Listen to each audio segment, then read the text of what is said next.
ஹாய்ங்க, good afternoon. இது வந்து Saturday afternoon. So lunch வந்து இன்றைக்கி என்னென்னு பார்த்திங்கன்னா, ரொம்ப சிம்பிளாகவும் காம்பேக்டாகவும் இருக்கிற மாதிரி தான் ரெடி பண்ணேன். ஸோ அதுக்கு வந்து ஃபஸ்ட்டு தயிர் பச்சடி வந்து நான் ரெடி பண்ணிகிட்ருக்கேன்.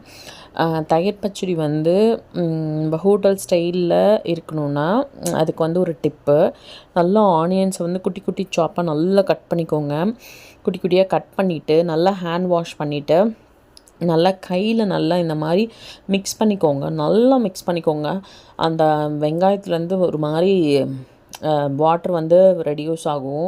ஸோ அந்த மாதிரி வரும்போது அது வந்து அந்த காரம் அது வந்து கம்மி பண்ணும். தயிர் ஊற்றும் போது அது வந்து ரொம்ப சட்டில்டாக இருக்கும். ரொம்ப ஒரு மாதிரி எரிச்சிட்ருக்காரு, ரொம்ப ஒரு மாதிரி சட்டில்டாக இருக்கும். ஸோ இப்போ வந்து நீங்கள் தேவையான குக்கும்பரோ கேரட்டோ கொத்தமல்லி உப்பு போட்டு நீங்கள் இது பண்ணிக்கலாம். நெக்ஸ்ட் வந்து நான் வந்து இந்த பக்கம் வந்து காளான் கிடச்சிது. ஸோ அதனால் கொஞ்சமாக காளான் பிரியாணி பண்ணிக்கலாம் அப்படின்னு சொல்லிட்டு நான் எல்லாமே ஆல்ரெடி ஃபினிஷ்டு, ரைஸ் மட்டும் போடுற வேலை தான். ஸோ இன்றைக்கி நான் வந்து பாத்திரத்தில் வச்சுருந்தேன், குக்கரில் வைக்கலை. ஸோ பாத்திரத்தில் வச்சு பார்க்கலாம் அப்படின்னு சொல்லிட்டு நார்மலைஸாக ரொம்ப அதிகம் மசாலா எதுவும் போடாமல் வீட்டிலே பண்ணுற மாதிரி சிம்பிளான ஒரு காளான் பிரியாணி தான். ஸோ ஆயில் நிறையா இல்லாமல், காரம் வெறும் மிளகாத்தூள் இல்லாமல், பச்சை மிளகாய் எதுவும் இல்லாமல் வீட்டு குழம்பா மிளகாத்தூளே வச்சு ரொம்ப சிம்பிளாக பண்ணியிருந்தேன். அடுத்தது வந்து அதுக்கு சைட் டிஷ் வந்து என்னென்னு பார்த்திங்கன்னா, நம்ம சோயா சங்க்ஸ் மீல் மேக்கர் இருக்கு இல்லையா, அதை வந்து நம்ம பெருசு இருக்குது பார்த்திங்களா, அதை வந்து நல்லா தண்ணியில் வந்து ஊற போட்டு வச்சுருந்தேன்.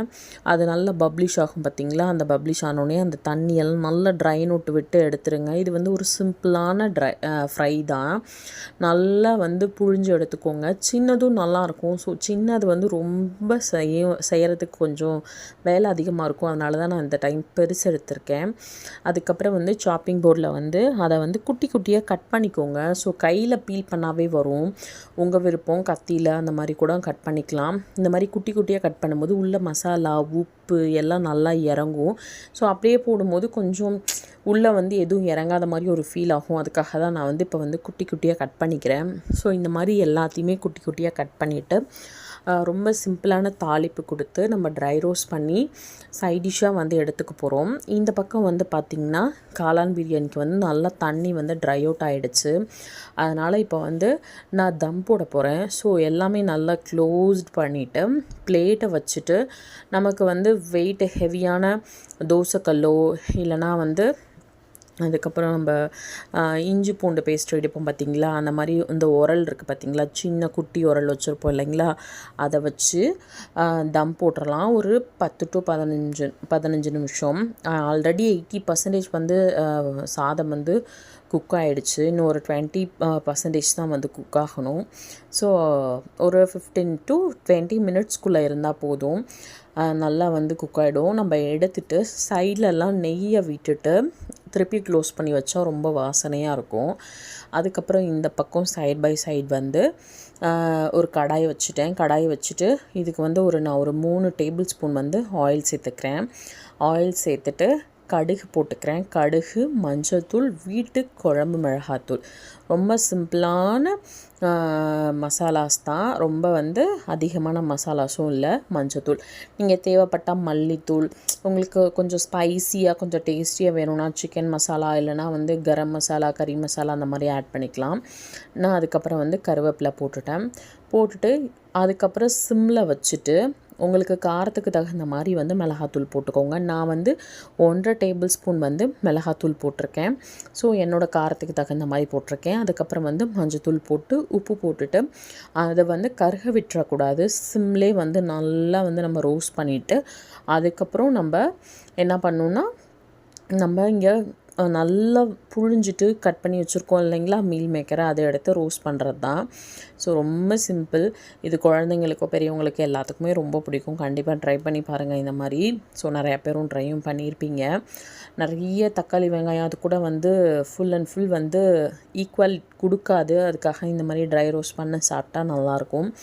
1 மினிட் ஹை ஃப்ளேமில் வச்சு நல்லா வந்து மிக்ஸ் பண்ணிடுங்க. அதுக்கப்புறம் சிம்மில் வச்சுட்டு அந்த மசாலாலாம் அதுக்குள்ளே வந்து நல்லா இறங்கினோடனே அது வந்து இன்னுமே நல்லாயிருக்கும். நல்லா வந்து பாருங்கள், நல்லா மிக்ஸ் ஆகிட்டு எல்லா பக்கமும் நல்லா மிக்ஸ் ஆகிட்டு இது வந்து இந்த ஃப்ரை வந்து ரெடி ஆகிடுச்சு. ஸோ வாங்க நமக்கு இன்னொன்று லன்ச் பார்க்கலாம். சுட சுட காளான் பிரியாணி. ஸோ ஒரு மாதிரி கலர் இல்லாமல் சட்டில்டான பிரியாணி. அதுக்கப்புறம் சைட் டிஷ் ஆக்சுவலி அது நான் வாய்ஸ் ஓவர் கொடுத்துருப்பேன், அதனால் உங்களுக்கு அந்த ஆக்ஷன் மோட்லாம் டபுளாக காட்டும். இந்த பக்கம் காளான் பிரியாணிக்கு சைட் டிஷ் நான் சொன்ன மாதிரி meal maker fry, try rose fry நல்லாயிருக்கும். அதுக்கப்புறம் ரைத்தா நான் சொன்ன மாதிரி பண்ணிங்கன்னா ரொம்பவே நல்லாயிருக்கும், டேஸ்டியாகவும் இருக்கும். நல்லா க்ரீமியான ரைத்தா.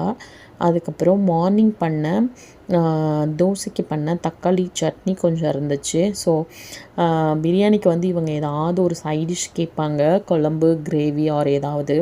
ஸோ அது கொஞ்சம் இருக்குது, அதுவுமே சாப்பிட்டுக்குவாங்க, அதனால் அதுவுமே எடுத்து வச்சுருக்கேன். ஸோ இன்னையோட லன்ச் மெனு ரொம்ப சிம்பிளாகவும் அதுக்கு மாதிரி குழந்தைங்களுக்கு ரொம்ப பிடிச்ச மாதிரியும் பண்ணியாச்சு. ஸோ அவங்க என்ஜாய் பண்ணி சாப்பிட போகிறாங்க, நாங்களும் போய் சாப்பிட போகிறோம்.